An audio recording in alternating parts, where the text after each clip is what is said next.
Shalom.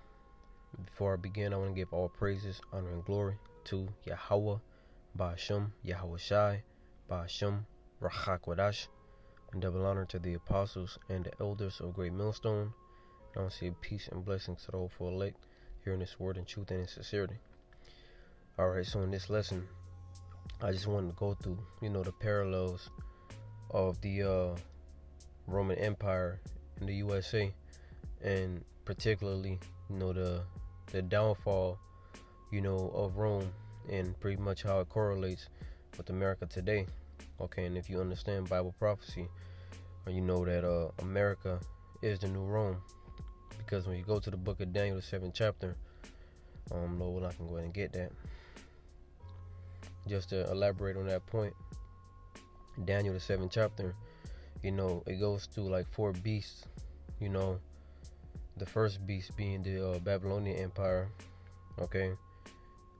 The second beast is the Medo-Persian Empire, or that bear that was lifted up on, one side, okay. And then the third beast, which was the leopard, was the Greek Empire, all right, which these were ruled by the Edomites.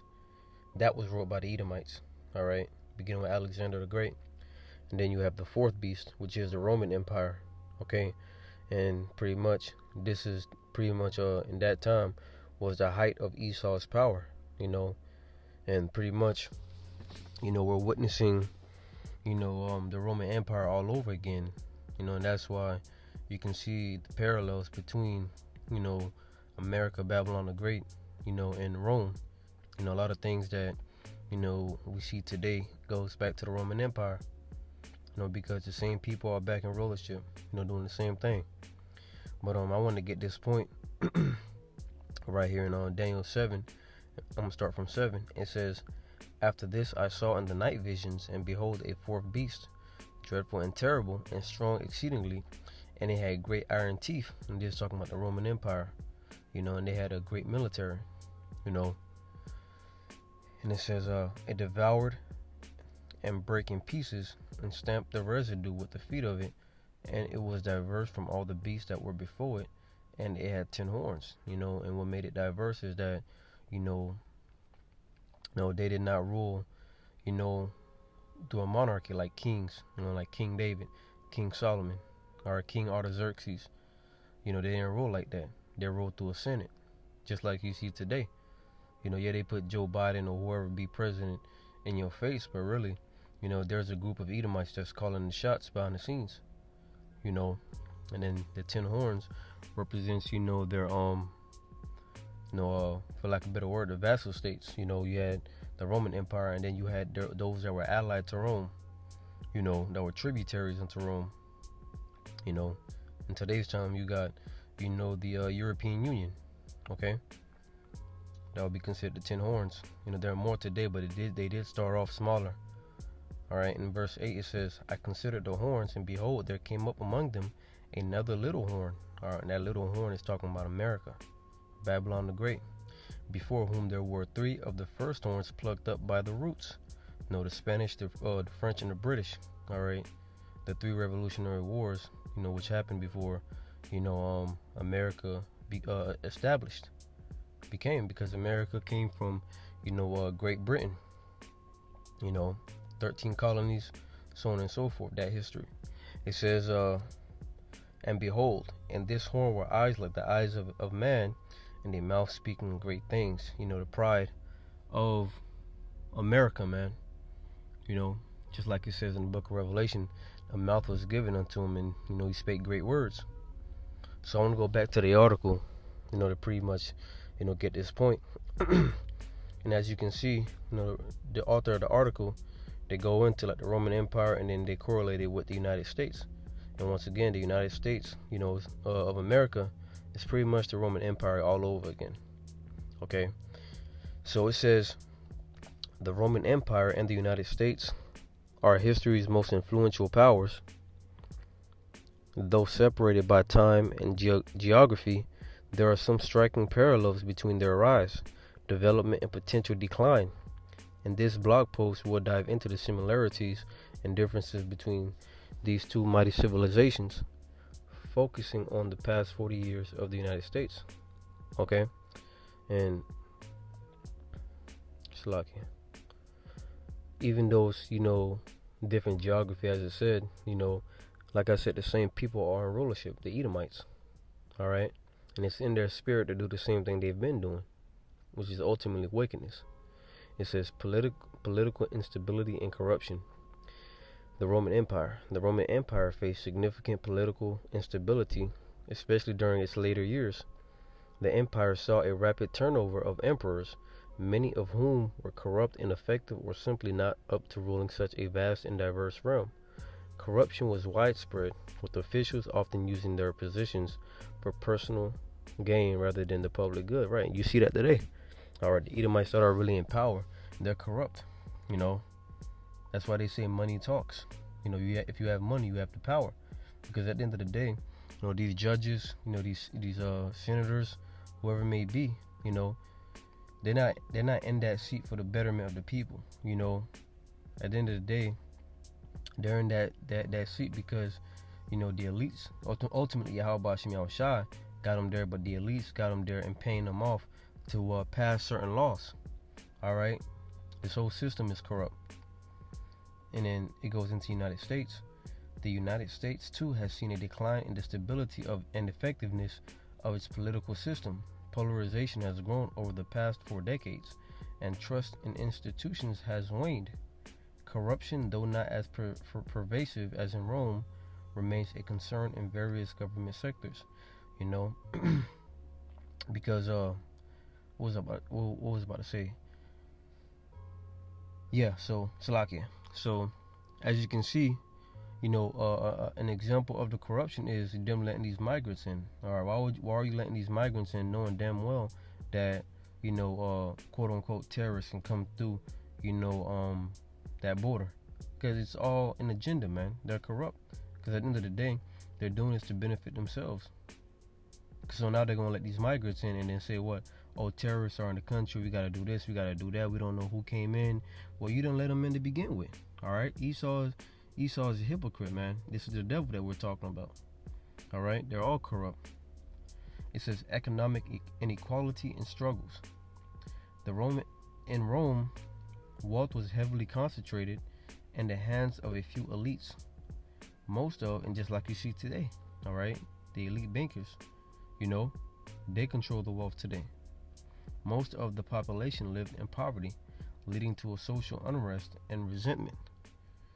This inequality was exacerbated by Rome's tax system, which disproportionately burdened the lower class. And that's what you're seeing today. All right, Esau's taxing the hell out of the people, man. You're working 40 hours a week and you barely getting by. All right? So the rich is getting richer and the poor is getting poorer. And this is why, like in the book of Job says, when he's about to fill his belly, the Most High is going to cast his fury upon him. No slack, every hand of the wicked shall be upon him, which the word wicked in the Hebrew is aimal, which is laborers. Because the working class is suffering because of Esau's wickedness, man. Or because of the inflation that these devils are got going on, the working class is suffering. While the rich, is pretty much chilling. So these people, they're going to pretty much lose it, man.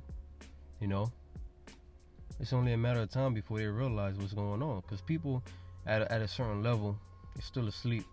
Yeah, you got truthers, you got whistleblowers here and there, but people are snoozing right now, man. Wait until they really feel that pinch. That's when they're gonna lose their shit. Okay, it says the United States. Income inequality in the United States has been rising for the past 4 decades, with the rich getting richer and the poor getting poorer. This has led to social tensions and concerns about the long-term stability of the nation's economic system. You can count that out of here, man. All right, as the elites are looking to collapse, this current system. Why? Because they're looking forward to bringing in that digital system. This nation, all right, this country is already in hell of a debt. So it's only a matter of time before it just all collapses. I wanted to get that in the blue letter. That when in Revelation the 6th chapter, where it talks about the inflation. Salaki. Right, so this is Revelation the 6th chapter in the 5th verse. And when he had opened the third seal, I heard the third beast say, Come and see. And behold, and I beheld, and lo, a black horse, and he that sat on him had a pair of balances in his hand. All right, and we go into that where it balances, and blue letter, the Greek word is zygos.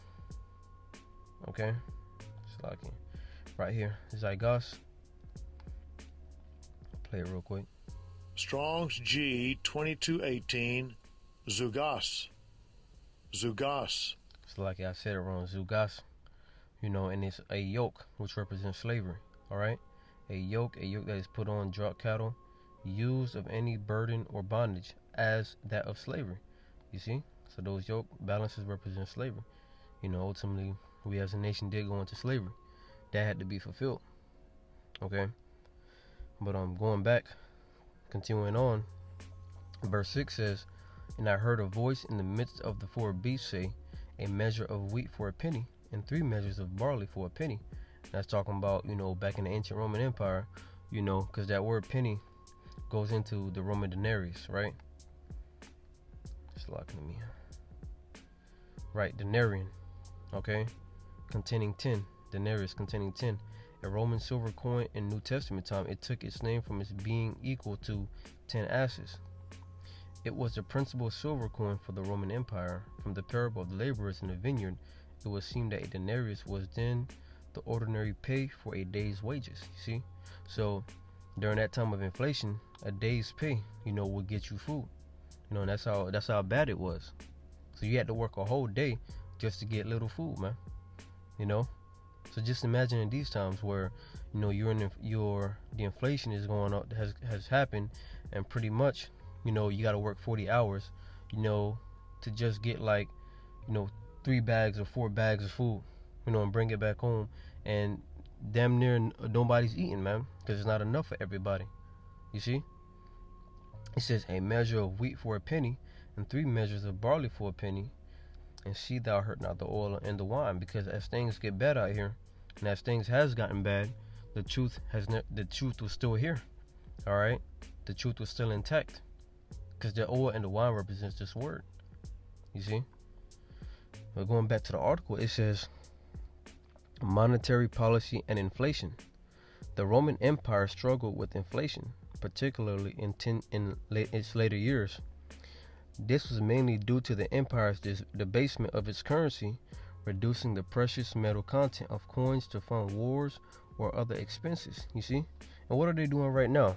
All right, they putting all that money to fund this war, man. What has Esau been doing lately, or in the past year or so? They've been sending money to Ukraine, man. Putting a lot of money to war. All right, of course, we're in those times, but that's a great example of what the money is being used for. All right, another thing what the money is being used for. All right, to pretty much take care of these migrants. So Esau Edom is just running the dollar to the ground, until it loses value completely. All right, it says this in turn led to a loss of confidence in the currency and economic troubles. The decline in Roman denarius purchasing power resulted from several factors, including inflation, currency debasement, and economic instability. As the Roman Empire expanded, it faced increasing expenses and related to its military, administration, and infrastructure. To fund these expenses, the Roman government often resorted to debasing the denarius, which involved reducing the coin's silver content. So, they pretty much had fake silver out there, man, which pretty much devalued the money. All right, the money that Esau got today, the paper dollars, and then little coins, that's not real money anyway. Because for sure Esau Edom probably giving people coins mixed with metals, mixed metal in those coins. All right, it's not pure silver, it's not pure gold. The paper dollar is trash anyway. Our real riches or real money, all right, is resources. All right. So Esau Edom Ben took the money away when they took the gold standard and the silver standard, as being money, and replaced it with this dollar, all right, which is because that dollar is a certificate. All right, it's not real money. It's a certificate. Federal Reserve note is what it is. Okay. So it says initially the denarius was made of nearly pure silver, but over time the percentage of silver in the coin was progressively reduced. By mixing silver with the base metals like copper, the Roman government could mint more silver coins with the same amount, effectively increasing the money supply. However, this currency debasement led to inflation, as the coin's actual value was less than their face value. The increased money supply diminished the purchasing power of the denarius. Inflation was further exacerbated by other economic factors, such as wage and price controls, which were implemented to address rising costs, but often had the unintended effect of creating shortages in black markets. The Roman government also struggled to collect taxes effectively, which led to further financial strain and an increasing reliance on debasing the currency. So Esau Edom, pretty much got this country in so much debt that he's making the people work extra harder, all right, to pay off a lot of the bullshit he's been doing, man. Like the wars that, he got going on. Your tax money is paying that shit, man. So now he done raise everything up so he can, send more money to Ukraine. He done raise everything up so he can put more money into his agenda. Whatever he think he got going on, he done raised the price up so he made you pay more so he can get it. He's pretty much milking the people of everything they got. And that's why eventually the system is going to collapse, man. Just like the ancient Roman Empire. As the denarius became less valuable, people began to lose confidence in the currency. This led to a general decline in trade and economic activity. People started hoarding more valuable commodities like gold and silver bullion, and merchants became reluctant to accept the debased currency. And what are people saying now? You got these preppers. They're saying, store gold, store silver, store your resources, man. These same people are back here today, man. All right. And I'd like to get that scripture in the book of Ecclesiastes because, everything is happening all over again. Ecclesiastes 1:9, it says, "The thing that have been, it is that which shall be, and that which is done is that which shall be done, and there is no new thing under the sun." So what you see going on right now, the inflation, the uproars of the people, the imminent collapse, it's not new. It happened already. All right, it happened in ancient Rome. It's going to happen to modern Rome. America is going to see it worse than it did then, or than the ancient Roman Empire did, because Yahweh Shem Shah is gonna make a statement, all right, through America being destroyed, because back in that time, it wasn't really time for Yahweh Shah to lay the smackdown on Esau, all right, but now we're living in the times, all right, so the Lord's gonna lay the smackdown on this devil, and make a statement, all right, because remember his disciples asked him, will thou at this time restore the kingdom unto Israel? There's a process to that. Process is, coming back with the angels, man, and pretty much destroying this devil's kingdom, and then setting up a righteous kingdom, So Yahweh Shah is going to come and do that. All right, destroy Esau and his whole infrastructure, and his whole infrastructure, Salakia, and then, put, line the heathens up and put them in slavery, man, beginning with the Edomites. All the heathens going in captivity, but starting with the Edomites, man, who are at the top of this rulership. So going back, it's like I didn't read verse 10. It says, "Is there anything whereof it may be said, see, this is new? It have been already of old time, which was before us." So this is not new. See? It says the United States has experienced the same currency debasement as Rome. The passage of the Gold Reserve Act of 1934 signified that the American people could no longer hold gold except for jewelry and collector's coins. Silver certificates were introduced, and that's the spirit. I had mentioned that earlier, because I saw this article, didn't get to read too much into it. I only read the first couple of paragraphs, but I didn't really get to read too much into it. Man, the spirit would just want me to go into the lesson, and as I read, just flow through the spirit, man. But here it is, the certificates. So I was going to get to it eventually. But it says these certificates represented a specific amount of silver bullion and could be redeemed for physical silver. So if you had a certificate, you just give it in, and then you get silver in return. The use of silver certificates as a currency continued until the 1960s. The issuance of new silver certificates ceased in 1964, and they were discontinued as a form of currency after the Coinage Act of 1965, which removed the requirement for U.S. currency to be backed by precious metals. So that dollar is not backed by anything. You see? Silver certificates that had already been issued remained legal tender and could be used as currency. Also, coinage stopped being made from the 90% silver in 1964 and was phased out by 1969, with dollars, half dollars, and dimes made from nickel-plated copper. This is the debasement of coinage, like the Roman denarius.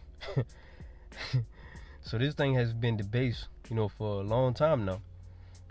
And what you see going on right now is just further debasing the dollar. That dollar is already no type of real riches. But Esau Edom is taking it a step further to just go in and collapse everything, man. All right. And then you read on. It's like, let me see something. Climate change resource. I think I wanted to come here. The decline in civic values. Rome experienced a decline in traditional civic values and social cohesion as its empire expanded. This decline was further exacerbated by political corruption, economic struggles, and the influx of new cultural influences. And what's an example of that? All right, sodomy. That was something that was heavily going on in Rome. Boy lovers. Pedophilia. All that was going on in the ancient Roman Empire, man. And that same shit is going on today. It's pushed through the music, it's pushed through the movies. Sodomy. Bestiality. All that shit is being pushed today. It's being pushed as something cool, but this is a debasement of America, man. This is a country that was, established so-called on Bible principles. Okay, showing that Esau is a hypocrite. It says, in recent decades, concerns have been raised about the erosion of shared values and social fragmentation. In the United States, political polarization, declining civic engagement, and social media influence have contributed to a growing sense of disunity and mistrust among Americans, in social media. Although, it has been used, to further out this word, it has been used for wickedness too, man. Because people just get on social media and say anything, do anything for views, man, for clicks, for likes, okay? But, just want to go through that, man. The resemblance, man, of the downfall of Rome and America, Babylon the Great. It's lucky. Only in this time, when this system collapsed, they're going to try and force this new system, with the MOTB, all right? And it's not going to be like they did in last Rome. Of course, persecution is coming, but you know how they did in last Rome. They took Jake captive, and were feeding them the lions, so on and so forth. It's not going to happen no more, man. This time we win, all right? Not that we lost, but we win this time, okay? Because those same Israelites, they're back, and they're gonna receive that salvation when Yahweh shall return. Of course, there's gonna be martyrs, all right? There's gonna be those that die for the testimony of Yahweh Shai, but that's not a losing situation. That's a win situation. Revelation 3:10 says, "Because thou hast kept the word of my patience, I also will keep thee from the hour of temptation, which shall come upon all the world to try them that dwell upon the earth." Okay, so our Lord is going to keep us from the hour of temptation, man. He's going to give us the spirit to go through it, because these people out here, they're going to be bugging out. All right, they're going to be, running to Esau's, charagma stations. They're going to be running to Esau for help, for safety. All right, but the Lord's elect are those that serve them in patience. They're not going to be going to Esau for no kind of help. The Lord's going to secure those, those men, women, and children. All right, but beginning with the men, because the men are the servants of Yahweh Shai. All right, He's going to give them the spirit to bear, this great tribulation getting ready to happen. You know, so hey, Lord willing, this lesson was edifying, man. You know, I'm gonna end it off by giving all praises, honor, and glory to Yahweh, Ba'ashem, Yahweh Shai, Ba'ashem, Rachakodash, and double honor to the apostles and the elders of Great Millstone. I'll say peace and blessings to the hopeful elect. And until next time, I'll say shalom.